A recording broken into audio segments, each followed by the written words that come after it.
Ukraine will become a big Israel with its own face, Ukrainian President Volodymyr Zelenksyy declared this past Tuesday. According to Haaretz, this statement indicates that his country intends to emulate the Israeli security state as a consequence of the Russian invasion. Zelenksyy said such measures would not undercut Ukrainian democracy and, quote, an authoritarian state is impossible in Ukraine. Host of the Katie Halper Show and co-host of the Useful Idiots podcast, Katie Halper, joins us now to discuss. Welcome, Katie. Thanks for having me. And so what is he suggesting, that Russian speakers would be second-class citizen? And what parts of the Israeli system is he talking about emulating? Right. Hopefully not an apartheid state. Hopefully an apartheid state would not be part of that. I want to be like Israel, I guess, in some ways. Like, I would love to get unlimited aid and be totally enabled by the United States to do whatever I wanted. But I do think that, what's interesting about his response is that he said that this was going to be, if you read his statement, he talks about having military in all institutions, supermarkets, cinemas. There will be people with weapons. And what's interesting about it is that, you can understand why he would say we have to have a military, but it's weird that he's creating this kind of uber weaponized culture, or that's what he's forecasting that he's going to create. I think he's probably signaling to an American audience, an Israeli audience, probably also the right-wing population in Ukraine, which he has to mollify.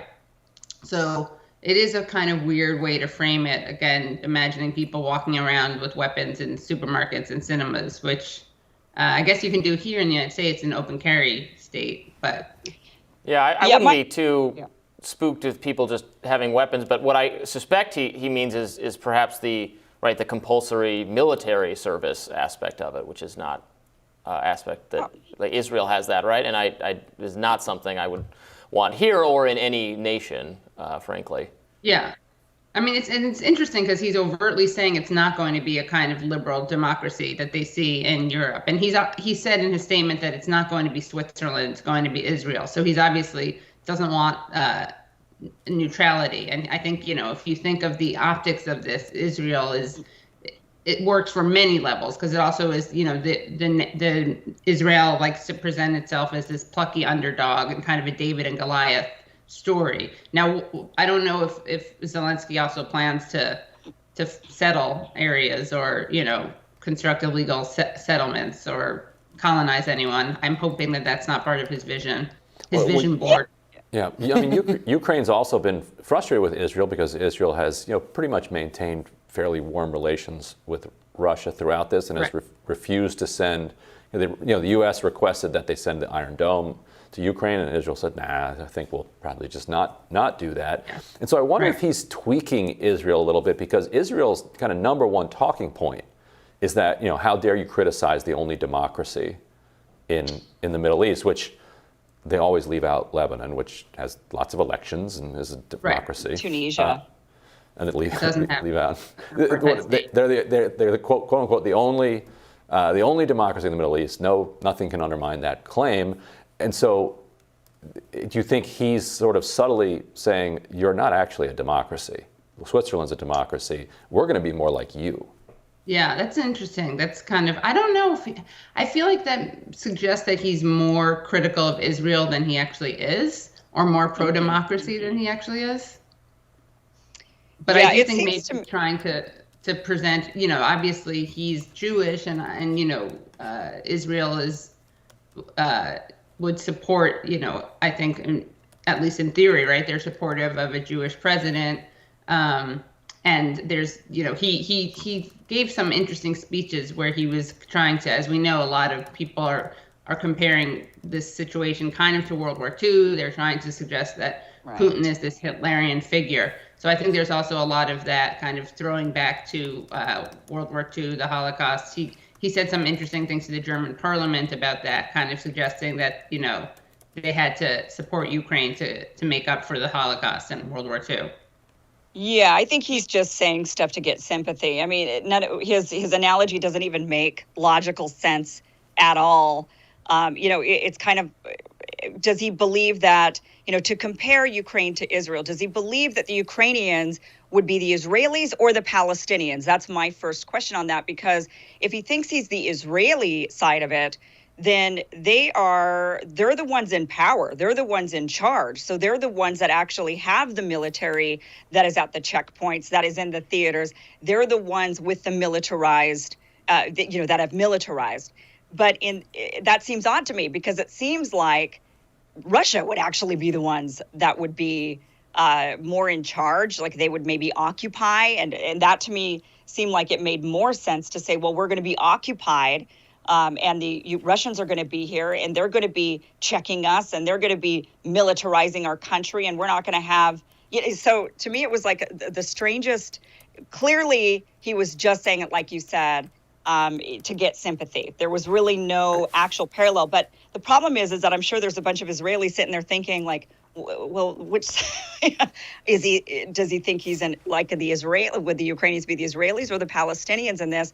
And in my view, they would be the Palestinians, because their land would be taken, right? So there would be an encroachment of the Russians coming into Ukraine, taking more and more land, right? So it seems like they would be more parallel to the Palestinians. What's interesting, though, is that in Israel, the Palestinians actually support Russia. They're more sympathetic to Russia, and the Israelis, tend to, when they poll people, the Israelis tend to be more sympathetic to the Ukrainians. So I thought that was also interesting as well. Yeah. I mean, I think that, historically and currently, obviously, the United States, Russia is will check the United States when it comes to, or try to check the United States, or counterbalance the United States when it comes to Israel. Because, of course, the United States is this unwavering, as every politician in the United States will remind people, bipartisan consensus around this. Israel and the United States have a special relationship. Yeah. Do you think he means that Ukraine's going to be kind of a client state of the United States, or with endless subsidies, and like it's a lobbying play? Isn't it already? Yeah. Right. Like, well, he could be not to offering the extent of Israel. So maybe he wants to get bumped up in the client list. Right. Well, Egypt is going to have something to say about that, won't they? Since they're number 2 on the funding list. Yeah. The idea of them being kind of like what Israel is this stronghold, right? You can imagine them being a stronghold, right? A Western outpost kind of as you said, Ryan, they like to present themselves as the only democracy in a sea of barbarism. Although that's clearly not true, because didn't we bring democracy to Iraq? I thought we did that. Oh, you're right. That's the other place that has democracy in the Middle East. Yeah, thanks to us. But I do think that's another point that he's making. And I think he's trying to kind of ding to both the United States, signal to the United States and Israel that he could be an effective ally. He's also obviously signaling that he's not going to back down, and he's not going to be, be neutral like Switzerland. And you kind of can't have Israel is the perfect counter example to Switzerland, whereas Switzerland is neutral, Israel is incredibly militarized and has a military culture that imbues all aspects of society, starting with conscription for everyone, with some exceptions. The Swiss do too. I mean, actually, that's one of the reasons why they're not in the EU, is because they didn't want to give up their guns. They all have guns. They're all conscripted, and at least the males. The females might be. No, not Switzerland. Funny, Ryan. Yeah, I don't know if women are also conscripted in Switzerland, but I know the men are. And they even have, automatic, as long as they're in the military, they carry automatic weapons into their own homes. Of course, the ammunition has to be stored in a different location, but it's a heavily armed country. And you'll see kids riding around on bikes with their guns on their back. Like, it's fairly normal in Switzerland. But so but don't you think that this is kind of like you mentioned, I suppose you've already answered this question, but sort of a slap in the face to Israel? It's like a backhanded compliment or something. I'm not really sure what it is, right? Well, I think it is if democracy is the gold standard. But I think that for Zelenskyy, I don't think he sees it that way necessarily. And it's an awkward thing to say, because obviously that's what everyone's talking about in this conflict, and that's what everyone always signals towards. especially, Western powers, whenever, like Ryan referred to, right? We went to Iraq, we invaded Iraq, we destabilized it to bring them democracy. So I do think it's interesting because we're seeing kind of like a couple of clashes in terms of ideology.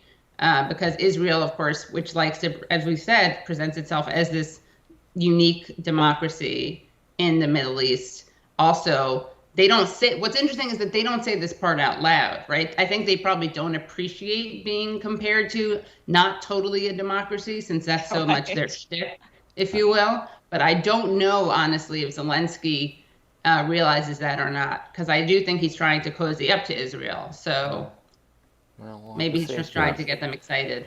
A democracy where millions of people have no rights. But, Yeah. we got to leave it there. Katie, thanks so much So for did joining they, us. sadly. Israel. Yeah. And we'll have more Rising right after this.